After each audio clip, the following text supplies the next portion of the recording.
ہمارے لیے آج کا دن عام دن نہیں ہے، ایک خوشی کا دن ہے، برکت کا دن ہے، سعادت اور مسرت کا دن ہے۔ میں یہ سمجھتا ہوں کہ اس کائنات میں سب سے بڑی خوشی جس پر خود اللہ تعالیٰ نے خوش ہونے کا حکم دیا ہے وہ قرآن کی نعمت ملنے پر خوشی ہے۔ قُلْ بِفَضْلِ اللَّهِ وَبِرَحْمَتِهِ فَبِذَلِكَ فَلْيَفْرَحُوا هُوَ خَيْرٌ مِّمَّا يَجْمَعُونَ۔ کہہ دیجئے اللہ کا فضل، اللہ کی رحمت، اس پہ خوش ہوں یہ لوگ، یہ اس سے بہتر ہے جو لوگ سمیٹ رہے ہیں یا جو لوگ جمع کر رہے ہیں۔ اس موقع پر ہمارے یہ 9 پیارے اور روحانی بیٹے جو آپ کے سامنے تشریف رکھتے ہیں، ان سب نے کلام اللہ کو اپنے سینوں میں محفوظ کیا۔ ان کے اساتذہ کرام، ان کے والدین اور بالخصوص اس ادارے میں دن رات محنت کرنے والے محترم قاری محمد خالد صاحب اور ادارے کے تمام معاونین، محبین،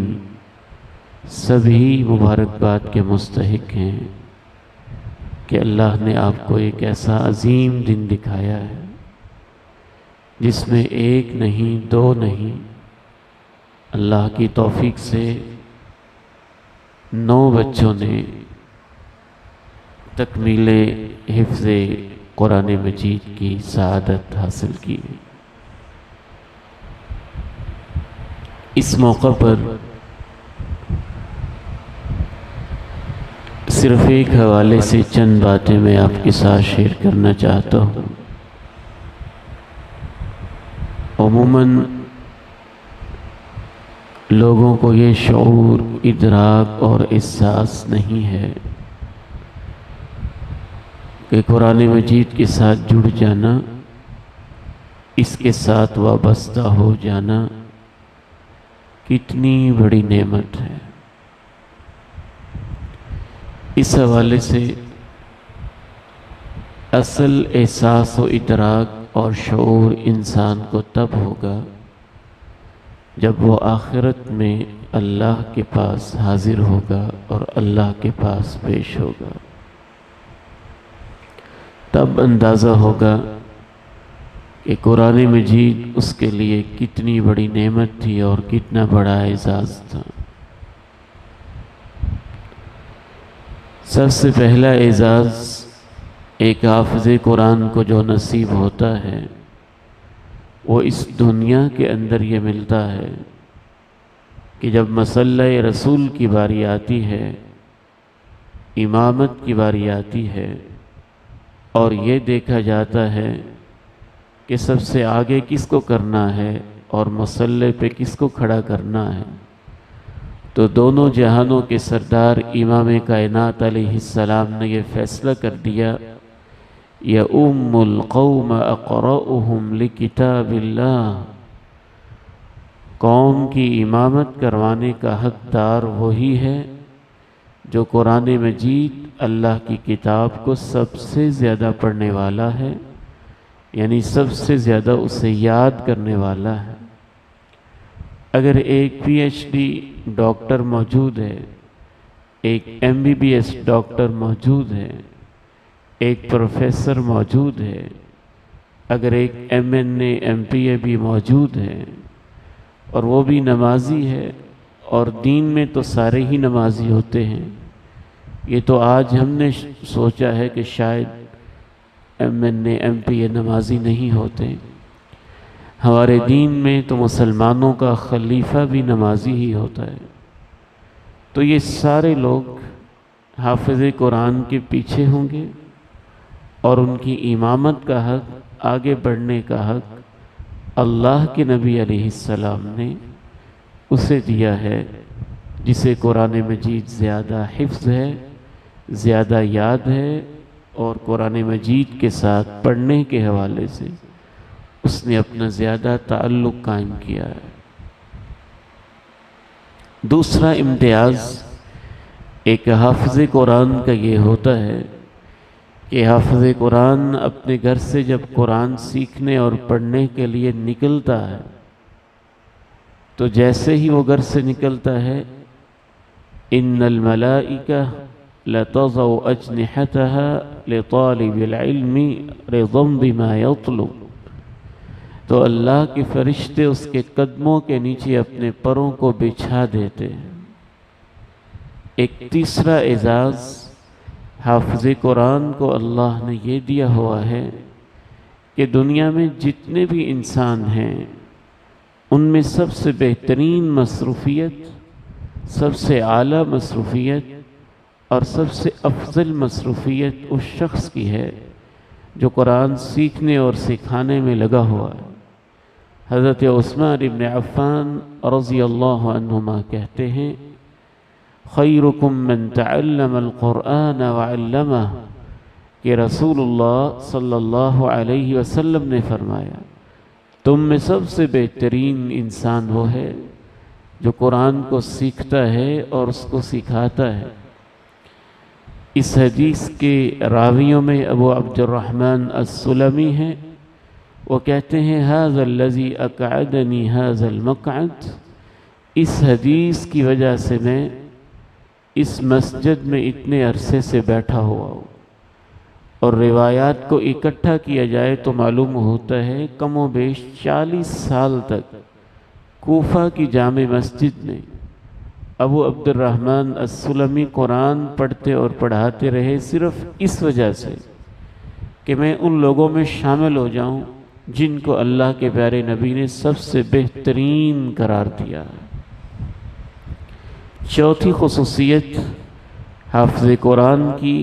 قرآن مجید کو سمجھنے والے کی، قرآن مجید کے ساتھ تعلق قائم کرنے والے کی یہ ہوتی ہے، ہم نے اپنی زندگی میں بہت سارے ایسے حافظ دیکھے ہیں کہ اتنی محنت کا کام ہوتا ہے کہ بیچارے سارا دن اتنا پڑھتے ہیں کہ جب رات کو نیند کے اندر ان کو جگاتے ہیں تو بعض دفعہ تب بھی وہ بڑبڑاتے ہوئے اللہ کے قرآن کی تلاوت کر رہے ہوتے، ایسے جیسے وہ سبق یاد کر رہے ہیں۔ میرے پاس ہی بیٹھے ہیں بڑے بھائی جان حضرت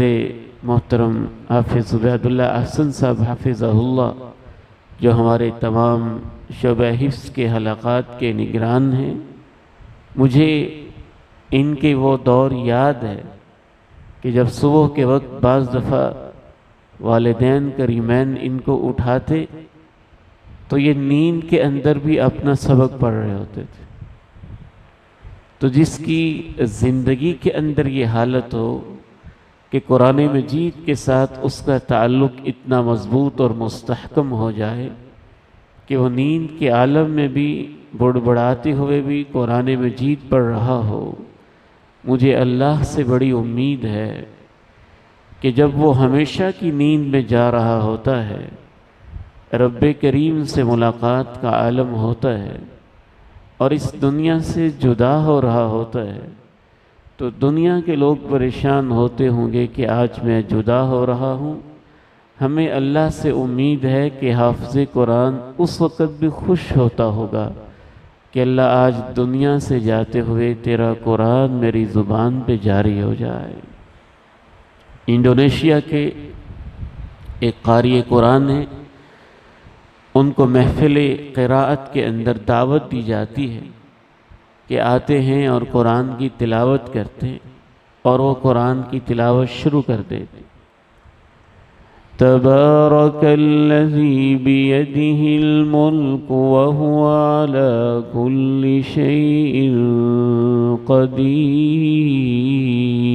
قدیر الذی خلق الموت والحیاة لیبلوکم ایکم احسن عملا۔ بابرکت ہے وہ جس کے ہاتھ میں بادشاہت ہے، سب اختیارات ہیں، وہ ہر چیز پہ پوری طرح قادر ہے، وہی ہے جس نے موت و حیات کے سلسلے کو بنایا ہے تاکہ تمہارا امتحان لے کہ تم میں سے بہترین عمل کون کرتا ہے۔ لِيَبْلُوَكُمْ أَيُّكُمْ أَحْسَنُ عَمَلًا لِيَبْلُوَكُمْ أَيُّكُمْ أَحْسَنُ عَمَلًا۔ یہ پڑھ رہے ہیں اور ان کی گردن ایسے جھک رہی ہے، ہزاروں کی مجلس ہے، سب لوگ انتظار میں ہیں کہ آگے قاری صاحب کیا پڑھتے ہیں، لیکن یہ ان کی زندگی کی آخری تلاوت ہوتی ہے اور یہ پڑھتے پڑھتے ہی اللہ کے پاس چلے جاتے ہیں۔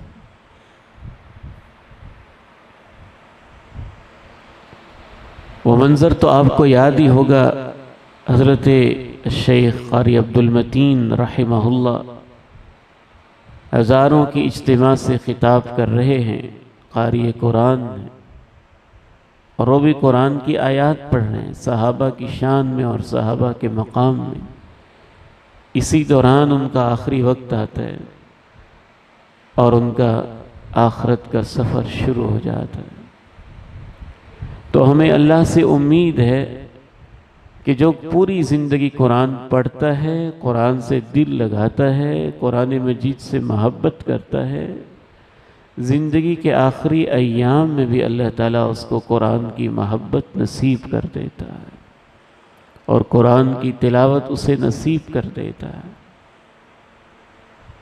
یہ تو حافظ قرآن ہے، اور میرا تو احساس یہ ہے کہ جو حافظ قرآن نہیں بھی ہے لیکن قرآن اوپر سے دیکھ کے پڑھتا رہتا ہے، اس کو شوق ہے، اس کو محبت ہے، قرآن پڑھتا ہے، اللہ اسے بھی یہ وقت نصیب کر سکتا ہے۔ میری والدہ محترمہ کس موقع پہ یاد آئیں، اللہ تعالیٰ ان کو جنت میں اعلیٰ مقام عطا فرمائے۔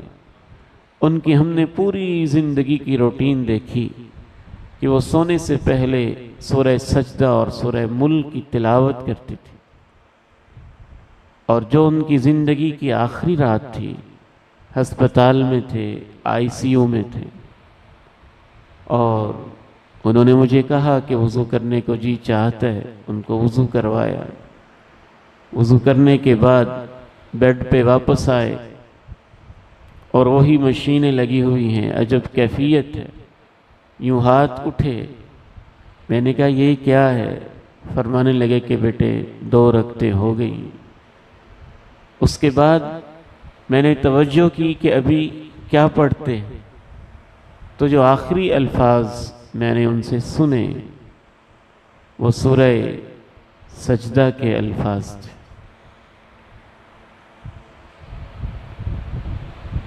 اور یہی وہ آخری الفاظ تھے جو میں نے بڑے غور سے کان قریب کر کے ان سے سنے۔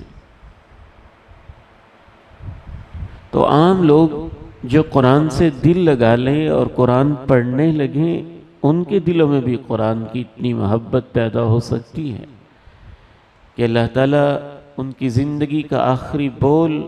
قرآن مجید کو بنا دے۔ ایک 5ویں خصوصیت حافظ قرآن کے لیے اللہ رب العزت نے یہ رکھی ہوئی ہے کہ مرنا تو سب نے ہے، مرنے کے بعد ڈیڈ باڈی، میت اور لاش جب پڑی ہوئی ہو تو حدیث سے یہ معلوم ہوتا ہے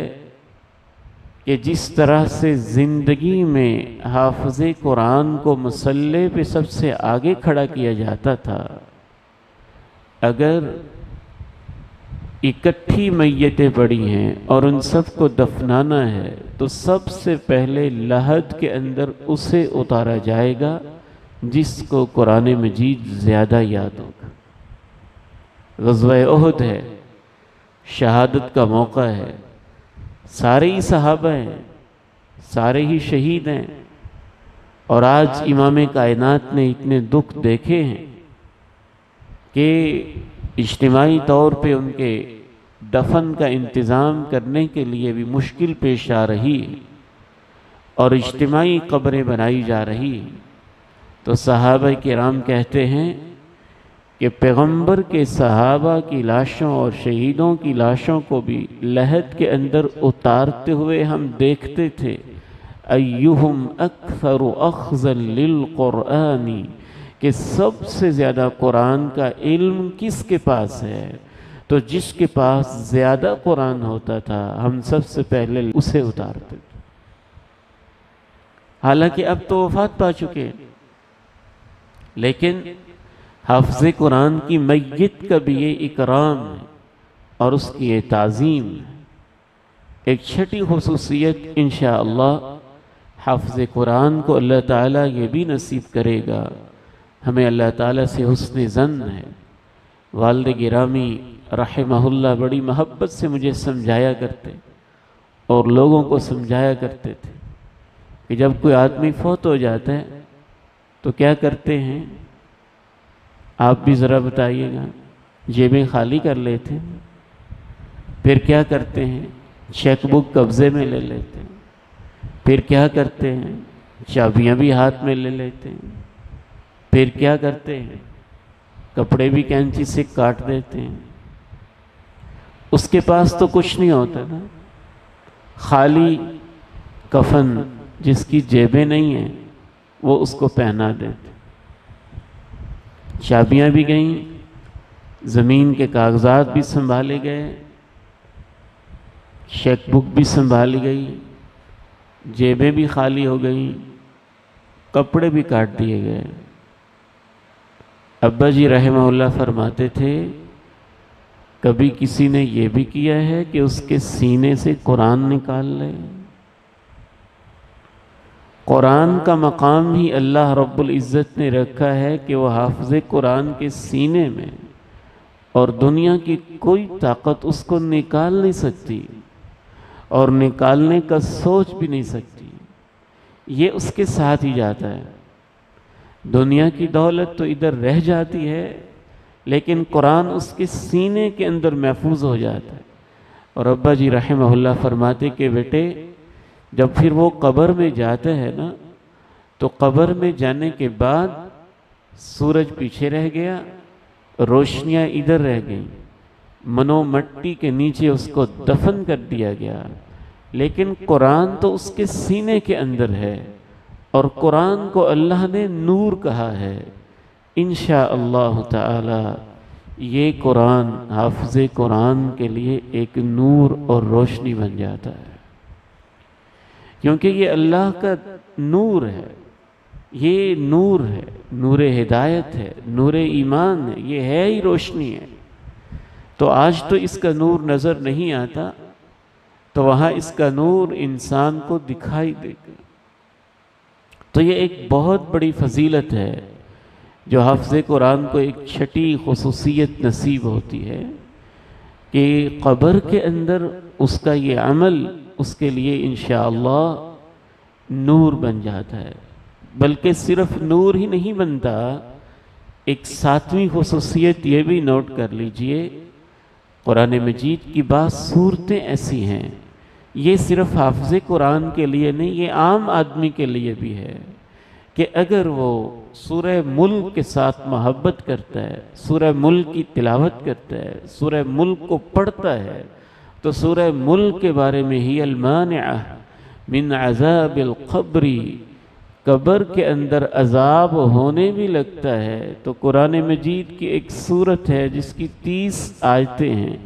یہ آ کے فرشتوں کو پیچھے ہٹا دیتی ہے کہ خبردار اس بندے کو کچھ نہیں کہنا، یہ میری تلاوت کیا کرتا تھا۔ تو قرآن مجید وہاں انسان کی حفاظت کرتا ہے، دنیا کے اعمال اس کی حفاظت نہیں کر سکتے۔ یہ طریقہ نہیں ہے کہ انسان مر گیا ہے اور اس کی قبر پہ بیٹھ کے قرآن پڑھیں،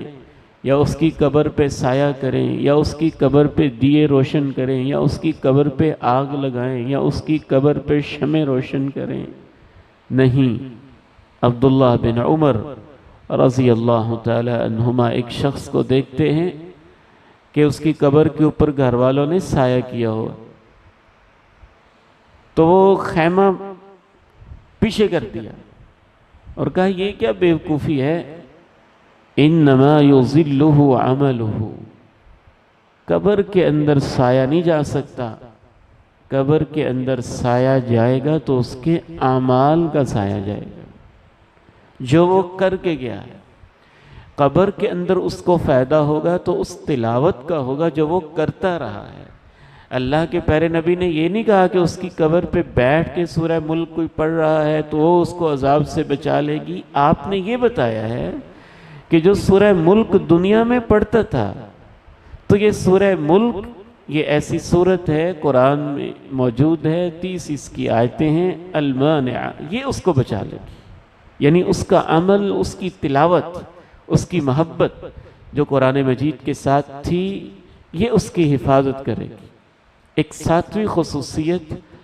اللہ رب العزت نے قرآن مجید کے اندر یہ رکھی ہوئی ہے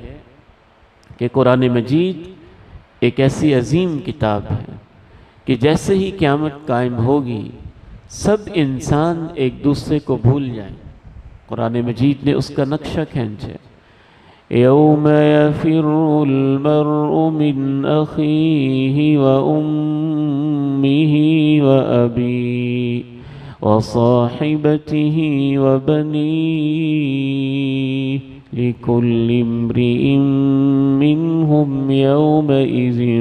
شأن یغنیہ۔ انسان بھاگے گا اپنے بھائی سے، اپنی ماں سے، اپنے باپ سے، اپنی بیوی سے،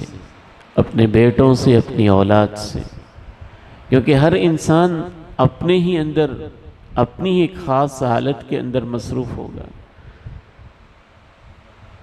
اس پورے میدان محشر کے اندر ایک منظر ہمیں دکھائی دیتا ہے، رسول اللہ صلی اللہ علیہ وسلم کی حدیث سے معلوم ہوتا ہے کہ قرآن مجید اپنے پڑھنے والے کو تلاش کرتا ہوگا۔ یجیءک الرجل الشاحب، اور قرآن ایسے آئے گا جیسے دبلا پتلا کمزور سا، بالکل کمزور سا کوئی انسان ہے۔ میں اس حدیث پہ بڑا غور کرتا رہا کہ قرآن مجید کی تو ایک اپنی شان ہے اور اسے آنا چاہیے تھا بڑی شان کے ساتھ، بڑی شان سے بھی آئے گا، وہ بھی اپنی اس کی شان ہے، لیکن اس حدیث میں ایسی کا رجل الشاحب، کمزور دبلا پتلا سا، ایسی شکل میں آیا۔ میں اہل علم بیٹھے ہیں میری تصحیح کر دیں، یہ میں نے پڑھا نہیں کہیں، لیکن اپنے غور کرنے سے مجھے ایسے سوال کا جواب ملا کہ یہ کمزور شکل میں کیوں آئے؟ قرآن مجید انسان کو ایک دفعہ کمزور کرتا ہے۔ یہ حفاظ بچے بعض دفعہ قرآن پڑھتے پڑھتے ان بیچاروں کی ایک دفعہ گروتھ ہی رک جاتی، دن رات پڑھنا، پھر وہ قرآن پڑھنے والے جو روزہ بھی رکھتے ہوں، اور وہ قرآن پڑھنے والے جو دن رات میں صرف 2 وقت کا کھانا کھاتے ہوں، اور وہ قرآن پڑھنے والے جو اپنے گھروں سے دور بھی ہوں، اور وہ قرآن پڑھنے والے جو اداسیاں بھی محسوس کرتے ہوں۔ تو کبھی کبھی مجھے ایسے محسوس ہوتا ہے کہ قرآن مجید ویسے آئے گا جیسے دنیا کے اندر حافظ قرآن بیچارہ کمزور سا تھا نا، روزے رکھ کے، قرآن پہ عمل کر کے، قرآن کے اوپر مشقتیں اٹھا اٹھا کے، تو اس کو وہ یاد دلانے کے لیے جیسے دنیا میں اس کی پرسنالٹی تھی اس طرح کا اس کے پاس آئے، تو وہ اس سے پوچھے گا کیا مجھے پہچانتا ہے تو وہ بندہ بھی حیران ہوگا کہ یہ میدان محشر میں کون ہے جو تعارف کر رہا ہے۔ تو پھر قرآن اس سے کہے گا انا الذی، میں وہ ہوں کہ میں نے تجھے اسہرت لیلک واظمأت نہارک، میں نے تجھے راتوں کو جگایا تھا اور میں نے تجھے دنوں میں پیاسا رکھا تھا۔ وَإِنَّ كُلَّ تَاجِرٍ مِّن وَرَاءِ تِجَارَتِي، ہر تاجر جب محنت کرتا ہے تو اس سے کوئی فائدہ لینا چاہتا ہے، اور آج تو نے میرے ساتھ تجارت کی تھی، میں تجھے کوئی فائدہ دینا چاہتا ہوں۔ امام کائنات علیہ السلام فرماتے ہیں فَيُعْطَى الْمُلْكَ بِيَمِينِهِ، والخلد بشمالی، تو اس قرآن کے ساتھ تعلق قائم کرنے والے کو دائیں ہاتھ کے اندر ہمیشگی کا انعام، ہمیشگی کا سرٹیفکیٹ دیا جائے گا کہ تم نے ہمیشہ رہنا ہے۔ والملک بشمالی، اور اس کے دائیں ہاتھ کے اندر قرآن کی برکت سے ایک سرٹیفکیٹ دیا جائے گا جس پہ لکھا ہوگا تو نے بادشاہ بننا ہے، جنت کا، جنت کے محلات کا، اللہ کی سلطنت کے اندر آج تو بادشاہ بن کے جائے گا۔ اس انداز میں اس کو ایک سرٹیفکیٹ، ایک اعزاز دیا جائے گا۔ اور یہ کہ کوئی کسی سے پوچھ رہا ہو تو کون ہے اور پھر اس کا خیال کر رہا ہو، یہ خصوصیت میدان محشر میں اللہ رب العزت نے قرآن سے تعلق قائم کرنے والوں کو دی ہوگی۔ آٹھویں خصوصیت اس سے بھی بڑھ کے ہے، صرف وہی نہیں جس نے قرآن سے تعلق قائم کیا تھا،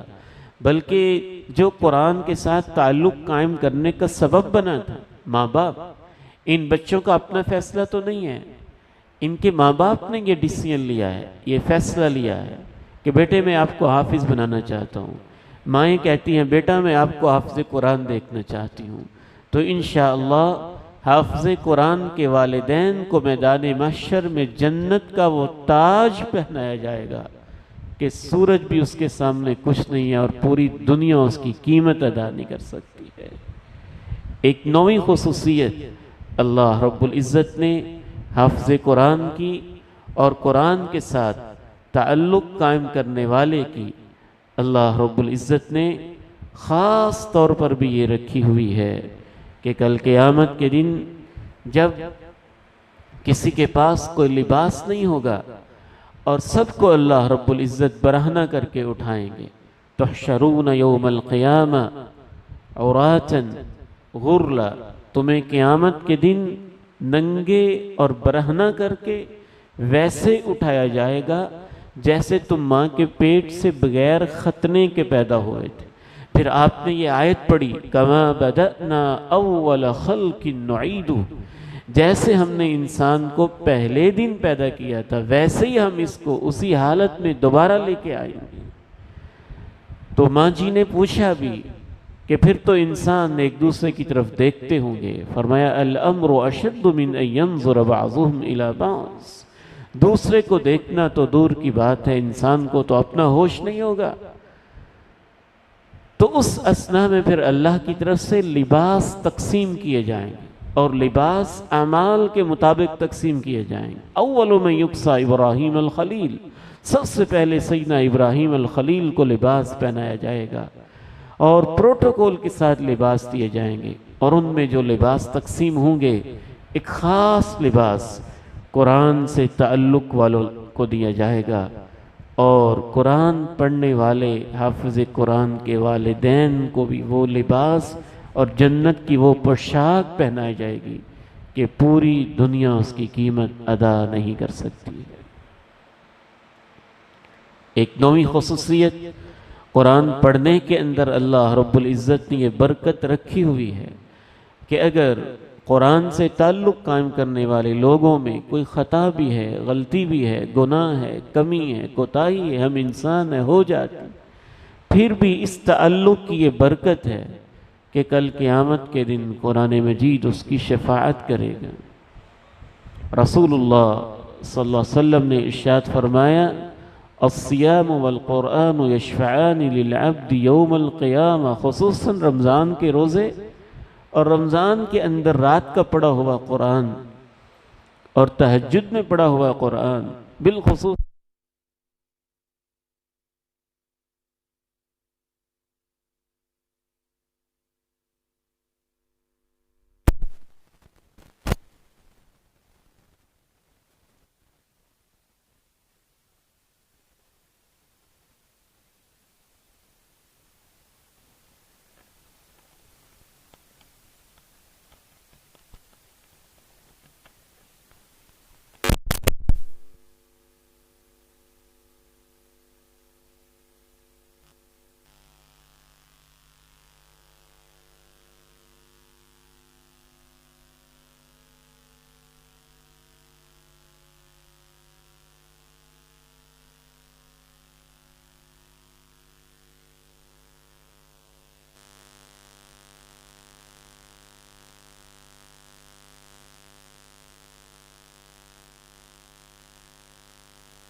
حفظ قرآن اگر نہیں بھی ہے تو جو لوگ سورہ بقرہ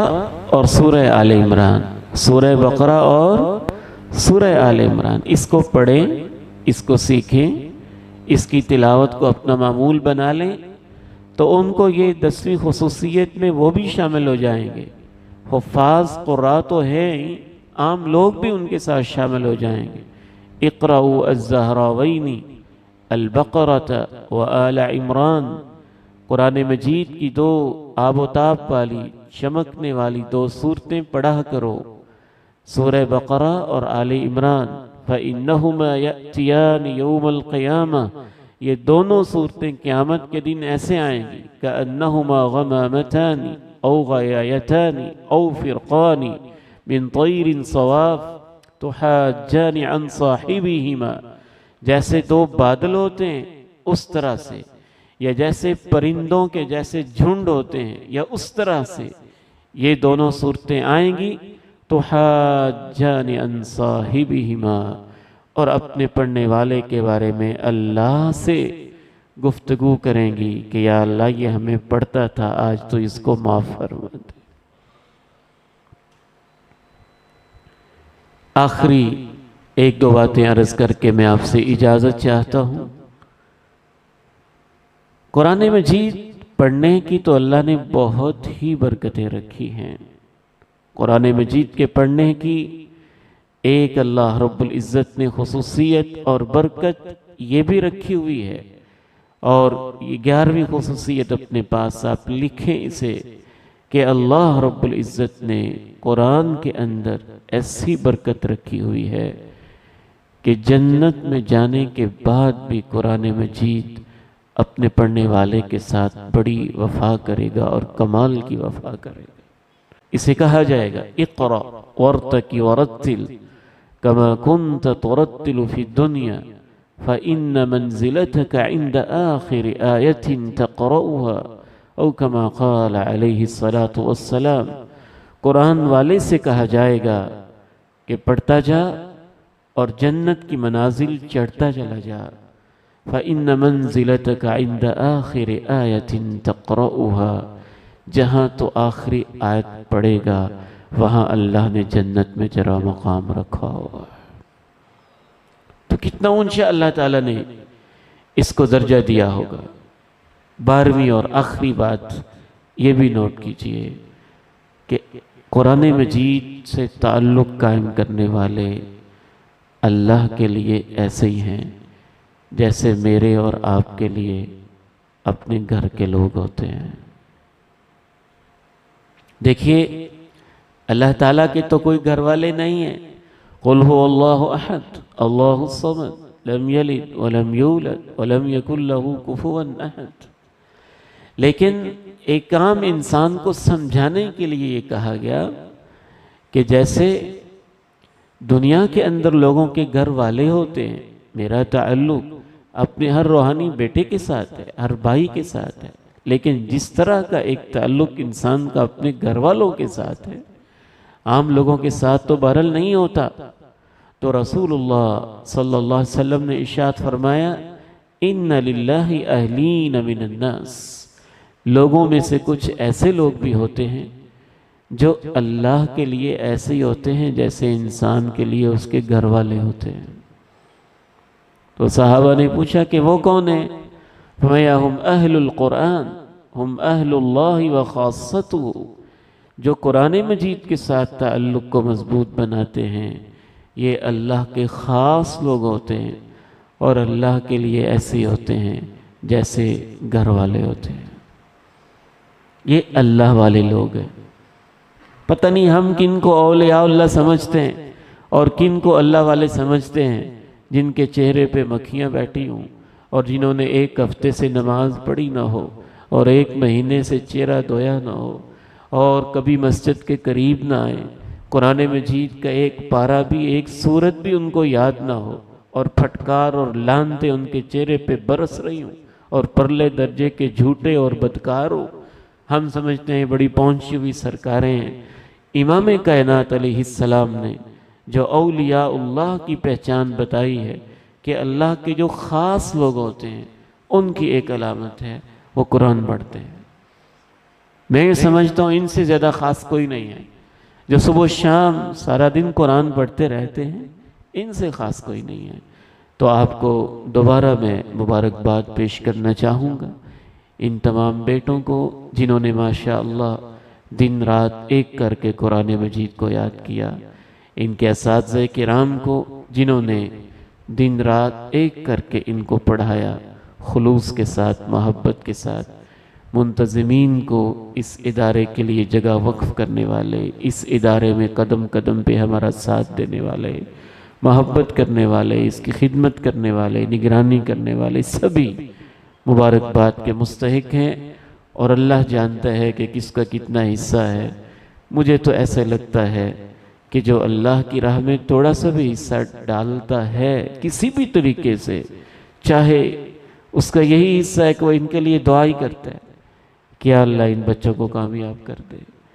ان کو باعمل بنا دے، ان کے لیے کلمہ خیر کہتا ہے، انشاءاللہ اللہ تعالیٰ اسے بھی ثواب میں حصہ دے دیتا ہے اور اس کو بھی ان کا ساتھی بنا دیتا ہے۔ اللہ تعالیٰ ان بچوں کا پڑھنا، اساتذہ کی محنتیں اور تمام بھائیوں کی محبتیں قبول فرما لے۔ وآخر دعوانا الحمدللہ رب العالمین۔